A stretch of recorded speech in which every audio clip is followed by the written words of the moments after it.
Hi dears, Mahalakshmi ഇനി വരാൻ പോകുന്ന ഒരു അപ്കമിങ് പ്രൊമോ റിവ്യൂയിലേക്ക് എല്ലാവർക്കും സ്വാഗതം. അങ്ങനെ നമ്മുടെ കരുണയും ദുർഗയൊക്കെ പറയുന്നുണ്ട്, ആ കണ്ണൻ്റെ കാലുകളിൽ ചലിക്കാൻ തുടങ്ങിയിട്ടുണ്ട്, ഇനിയിപ്പോൾ എന്താ ചെയ്യുക എന്നുള്ള രീതിയിൽ കരുണ ഇങ്ങനെ സംസാരിക്കുന്നുണ്ട്.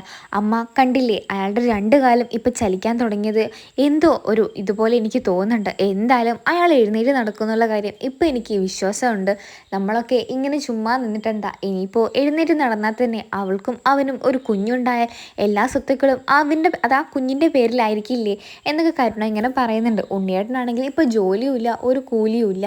ഞങ്ങളാണെങ്കിൽ ഇങ്ങനൊരു അവസ്ഥയിൽ നിൽക്കുകയാണ്. എനിക്കാണെങ്കിൽ ഇങ്ങനെയൊന്നും ജീവിക്കാൻ തീരെ താല്പര്യമില്ലെന്നൊക്കെ ദുർഗയോട് നമ്മുടെ കരുണ പറയുന്നുണ്ട്. അതിനുശേഷമാണെങ്കിൽ കരുണ ഇതിനെക്കുറിച്ചൊക്കെ ഉണ്ണിയോട് സംസാരിക്കുന്നുണ്ട്. നീയും അവളും ഇങ്ങനെ പോയാൽ എന്തായാലും ഡിവോഴ്സ് വരെ കാര്യങ്ങൾ നീക്കം അവൾ ചെയ്യുമെന്ന് എനിക്ക് തോന്നുന്നുണ്ട് മോനെ. എന്തായാലും നീ വേണ്ട കാര്യങ്ങളൊക്കെ ചെയ്. അപ്പം നമ്മുടെ ഉണ്ണി പറയുന്നുണ്ട്, അമ്മ എന്താ അമ്മേ പറയുന്നത്, ഞാൻ എന്ത് ചെയ്യാനാ, എൻ്റെ കയ്യിൽ പൈസയോ കാര്യങ്ങളോ ഒന്നും ഇല്ലെന്ന് അമ്മയ്ക്കറിയില്ലേ. എല്ലാ സ്വത്തുക്കളും ആ കണ്ണൻ്റെ പേരിലല്ലേ. അയാൾ ഇപ്പോൾ എന്നെ സ്ഥാപനത്തിൽ നിന്ന് പോലും പുറത്താക്കിയ ഒരവസ്ഥയിലാണ് പോകുന്നത് തന്നെ. എൻ്റെ കയ്യിൽ ഇപ്പോൾ ഒന്നുമില്ല. അതുകൊണ്ട് തന്നെ കരുണയ്ക്കിപ്പോൾ എന്നോട് ഒരു സ്നേഹവും ഇല്ല അമ്മേ. ഞാനിപ്പോൾ ഒരടിമയെ പോലെ തന്നെയാണ് അവളുടെ ലൈഫിൽ നിൽക്കുന്നത് എന്നൊക്കെ പറയുന്നുണ്ട് നമ്മുടെ ഉണ്ണിയാണെങ്കിൽ. അപ്പോൾ ഉണ്ണിക്ക് ആകെ സങ്കടമൊക്കെ ഉണ്ട്. എന്നാലും നമ്മുടെ ദുർഗ പറയുന്നുണ്ട്, സാരമില്ല മോനെ, നമുക്ക് ഇച്ചിരിയെങ്കിലും ഒരു സ്വത്തുണ്ടായിരുന്നെങ്കിൽ നമുക്ക് ജീവിക്കായിരുന്നു. എന്നാൽ പക്ഷേങ്കിൽ കണ്ണൻ്റെ പേരിൽ മാത്രമാണ്, കണ്ണൻ്റെ അമ്മയുടെ പേരിലല്ലേ ആ സ്വത്ത്. എൻ്റെ ഭർത്താവിൻ്റെ പേരിൽ സ്വത്തും പണമൊന്നും ഇല്ലല്ലോ. ഉണ്ടായിരുന്നതൊക്കെ നിങ്ങൾക്ക് രണ്ടുപേർക്കും തന്നില്ലേ, അതിപ്പോൾ നിങ്ങളുടെ കൈവശവും ഇല്ല, നിങ്ങളതെല്ലാം നഷ്ടപ്പെടുത്തി കളഞ്ഞില്ലേ എന്നൊക്കെ നമ്മുടെ കരുണയോടുത്ത് ദുർഗയെടുത്തും പറയുന്നുണ്ട് നമ്മുടെ ദുർഗയാണെങ്കിൽ. അപ്പോൾ ദുർഗ ഇങ്ങനെ കേൾക്കുന്നത് തന്നെ നമ്മുടെ കരുണ പറയുന്നുണ്ട്, എനിക്കെന്തായാലും ഇങ്ങനെ ജീവിക്കാൻ ഒരു താല്പര്യമില്ല ഉണ്ണിയേട്ടാ എന്ന് പറയുന്നുണ്ട്. അപ്പോൾ ഉണ്ണിയാണെങ്കിൽ ഇനിയിപ്പോൾ എന്താ ചെയ്യണ്ടേ എന്നുള്ളൊരു അവസ്ഥയിൽ ഇങ്ങനെ നിൽക്കുന്നുണ്ട്. ഉണ്ണി പറയുന്നുണ്ട് കരുണയോട്, നീ ഒന്ന് ക്ഷമിക്കുക കരുണ, ഞാൻ എന്തെങ്കിലും ഒരു ബിസിനസ് ചെയ്തിട്ട് തിരിച്ച് ആ പൈസയൊക്കെ ഞാൻ കൊണ്ടുവന്നോളാം എന്നുള്ള രീതിയിൽ നമ്മുടെ ഉണ്ണി സംസാരിക്കുന്നുണ്ട്. അപ്പോഴേക്കും നമ്മുടെ കരുണ പറയുന്നുണ്ട്, എനിക്കൊന്നും കേൾക്കണ്ട ഉണ്ണിയേട്ടാ, ഞാൻ എന്തായാലും ഇവിടെ നിന്ന് ഇറങ്ങാൻ പോവുകയാണ്. എനിക്കവിടെ വലിയ വീടും കാറും ബംഗ്ലാവും ഒക്കെ ഉണ്ട്. ഇങ്ങനെ ഒരു വീട്ടുവേലക്കാരിയെ പോലെ ഇവിടെ ജീവിക്കേണ്ട യാതൊരു കാര്യവും എനിക്കില്ല. എൻ്റെ അച്ഛനും അമ്മയും അമ്മമ്മയൊക്കെ എന്നെ നോക്കിക്കോളും എന്നൊക്കെ പറയുന്നുണ്ട്. ഉണ്ണിക്കാണെങ്കിൽ തകർന്നു പോവുകയാണ്. കാരണം ഉണ്ണിയുടെ കുഞ്ഞാണ് നമ്മുടെ കരുണയുടെ വയറ്റിൽ. കരുണ ഇങ്ങനെയൊക്കെ കാണിക്കുമ്പോൾ ഉണ്ണിക്ക് ആകെ മൊത്തം സങ്കടമൊക്കെ ആവുന്നുണ്ട്.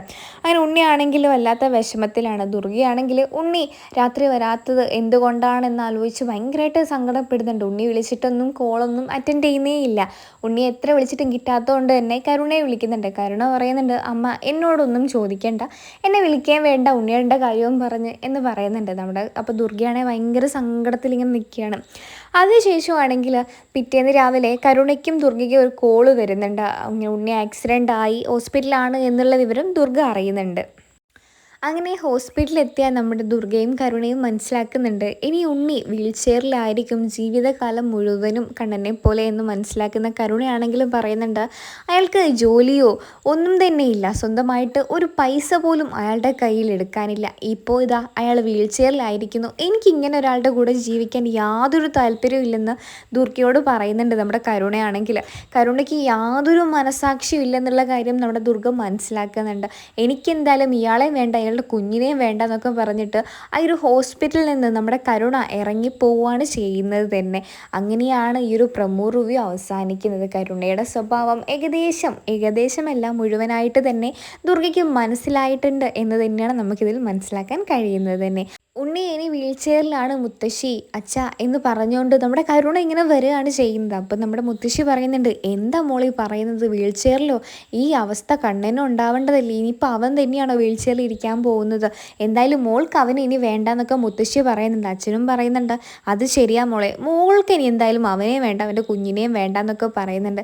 അപ്പോൾ കരുണയ്ക്കാണെങ്കിൽ തീരുമാനമെടുക്കണമുണ്ട്. കാരണം ഉണ്ണിയെ വേണ്ടെന്ന് വെക്കാനുള്ളൊരു കാരണങ്ങളൊക്കെ നമ്മുടെ കരുണയ്ക്കുണ്ട്.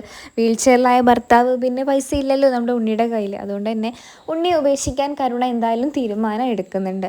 അങ്ങനെയാണ് ഈ ഒരു പ്രൊമോ റിവ്യൂ അവസാനിക്കുന്നത്. ഈ ഒരു സീരിയൽ ഇഷ്ടപ്പെടുന്ന എല്ലാവരും ചാനൽ സബ്സ്ക്രൈബ് ചെയ്ത് കൂടെ കുടിക്കൂ.